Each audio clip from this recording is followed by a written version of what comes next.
Hola amigos, ¿cómo están? ¿Qué tal? Les saluda José Aguilar del Círculo de Intercambio Cultural. El día de hoy quiero leer algunos diarios para ver cómo nos están viendo desde el extranjero, qué noticias llegan a otros países. Hoy tenemos dos periódicos, uno de Chile y otro de España, que vamos a compartir con ustedes.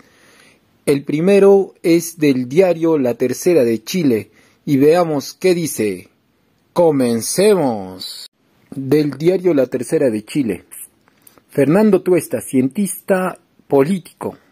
El gabinete designado por Pedro Castillo nos ha hecho retroceder 15 años en el Perú. Para el politólogo de la Pontificia Universidad Católica del Perú, el nuevo gobierno se ha metido un disparo en el pie y Castillo ha sido incapaz de poder aumentar sus niveles de presencia y decisión frente a Vladimir Cerrón. Nuestro gabinete es del pueblo, se debe al pueblo y va hacia él.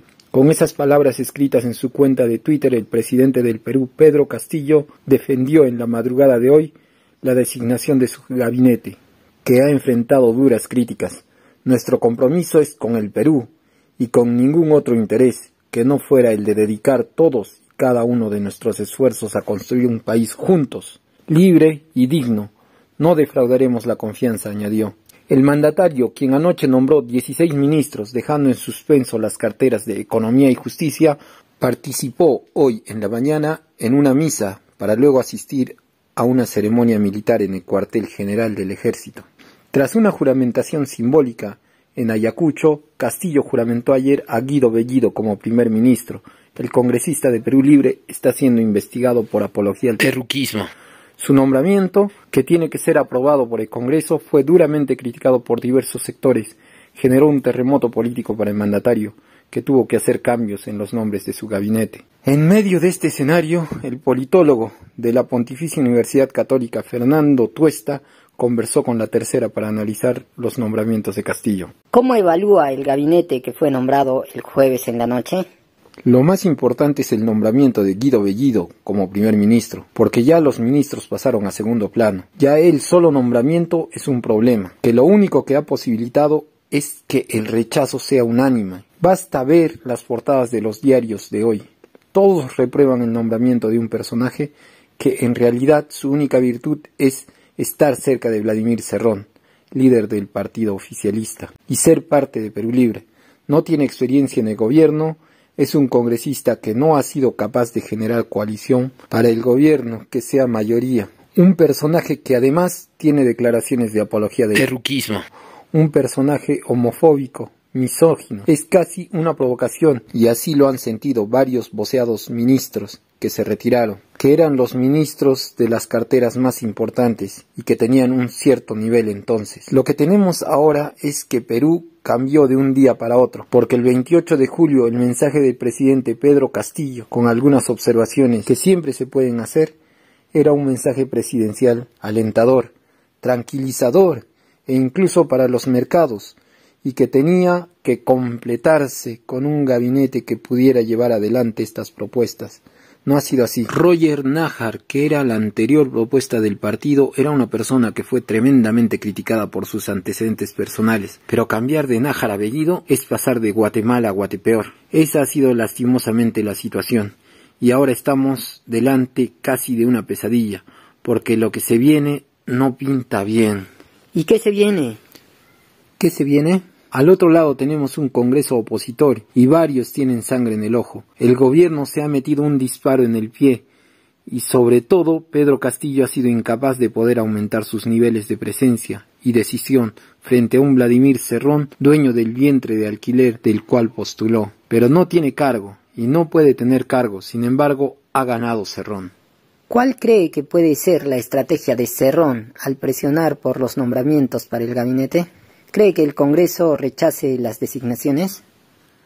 No necesariamente. El Congreso puede aprobar el gabinete, porque el Congreso se juega la vida también. Si niega 2 gabinetes, puede ser disuelto. Yo creo que no hay que ver esto como una estrategia tan bien articulada. Los partidos en Perú, a diferencia de Chile, son entidades altamente informales, de baja estructuración y organización. Y de esa informalidad no se escapa Perú Libre, que es un partido muy pequeño. Entonces, muchas de las cosas no deben ser vistas como un gran pensamiento, como un ajedrecista que hay detrás. Un tipo como Cerrón, que es dirigente de una izquierda anquilosada, un paporretero que repite algo sin entenderlo, de manual, que ha querido y ha logrado expandir su influencia en el gobierno y nombra a Bellido, porque así es la gente de Cerrón. O sea, uno dice, pudo nombrar a otro, pero no tiene a mucha gente. No es que estemos hablando de un partido que provea de cuadros de nivel y tiene para escoger. No tiene para escoger. Así son. Este es el gabinete que nos ha hecho retroceder 15 años. Tenemos 2 mujeres en el gabinete. Así es este Perú libre. ¿Cómo ve el nombramiento de Héctor Béjar como ministro de Relaciones Exteriores? Héctor Béjar no tiene una experiencia ni conocimiento sobre política exterior. Manuel Rodríguez Cuadros era un diplomático que había sido voceado insistentemente para esa cartera y terminó con Héctor Béjar, que es un sociólogo guerrillero en la década de los 60, pero nada más. En esa cartera donde ha habido una de las instituciones más estables en Perú, ahí ha habido gente para escoger y escogió a Béjar, con todo el respeto que se le puede tener. Es una persona de bastante edad, 85 años, y no tiene experiencia ni cercanía con la diplomacia peruana. Teniendo en cuenta los cambios de última hora que se han producido y la demora en la juramentación, ¿considera que hay mucha improvisación por parte de Castillo? Yo creo que, a diferencia de muchos que están analizando esto solo en términos ideológicos, que es la izquierda ultra que viene de Venezuela y Cuba, no digo que no existan esas simpatías o afinidades. En realidad hay algo más simple. Este es el gobierno, junto con un partido de la informalidad, así de simple, cuyos cuadros más cercanos es gente mediocre. En Perú hace 30 años que los partidos no producen personal como era para que administre el Estado. Todos los gobiernos han tenido la minoría de esos partidos y han sido las peores carteras. Ha tenido que escoger de fuera del partido y esa era la idea. Hay una pugna por el poder, finalmente entre Castillo y Cerrón. Cuando digo esto, no es que sea abiertamente, ni que no se hable, ni que sea una pugna a muerte, pero sí hay una pugna de espacio de poder. Castillo tonto no es, sabe que él tiene la responsabilidad total. Cerrón no tiene que rendirle cuentas a nadie, no va a tener ni siquiera un cargo público. Entonces, ahí hay un tema. Varios nombres que estaban fijos se retiraron.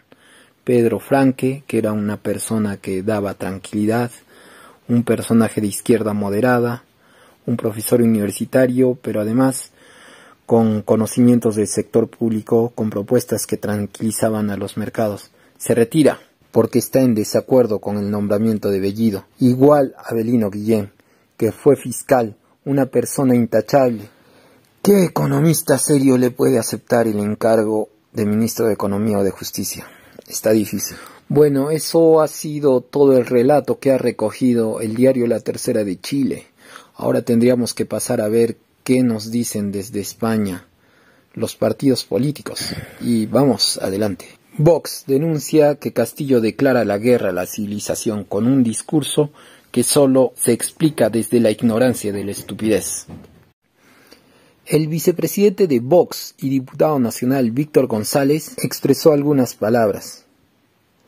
Vox ha considerado que el discurso inaugural como nuevo presidente del Perú de Pedro Castillo, basado en el odio a España, en la leyenda negra y en la idea de un pasado prehispánico idílico, hecho que no resiste ningún análisis histórico serio, solo se explica desde la más absoluta ignorancia y la estupidez.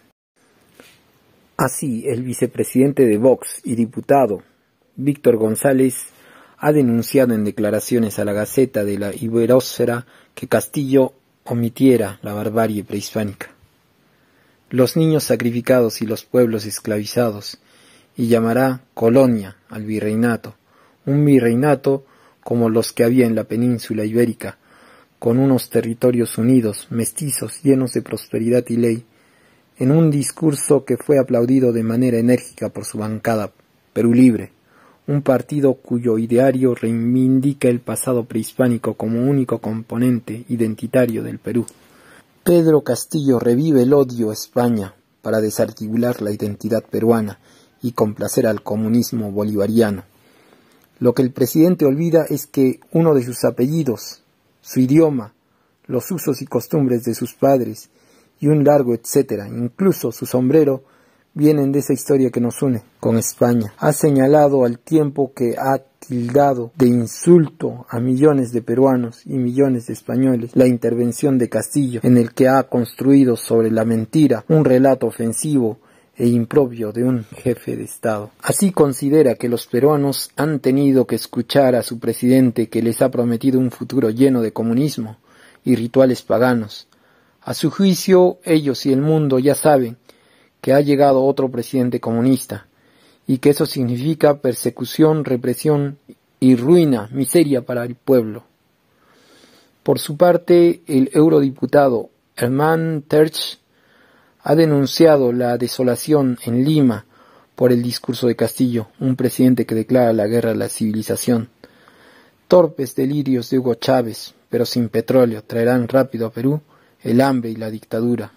Ha sido un poco más corto el periódico español, pero también ha sido más incisivo. Ya no tiene pelos en la lengua y se sienten ofendidos por las palabras que usó Castillo durante su discurso inaugural, su primer discurso como presidente. ¿A ti qué te parece? Así nos están viendo en el extranjero. ¿Te parece bien? ¿Te parece mal? Cuéntame en los comentarios. Y recuerda, he dejado una noticia también de un periódico en inglés el día de ayer que estuve analizando y puedes entrar a verlo. Suscríbete a mi canal si te ha gustado y por favor dale like y comparte. Todo el Perú debe enterarse, no podemos quedarnos en silencio sin participar. El pueblo tiene voz y Castillo debe enterarse. No estamos de acuerdo con que nombre al dedillo a personajes peligrosos para el gobierno. Es muy difícil tener democracia y ahora va a ser mucho más difícil. Debemos expresarnos y continuemos hacia adelante. Unidos todos sí podemos. Adelante Perú y continuemos siempre hacia adelante buscando la libertad y el progreso.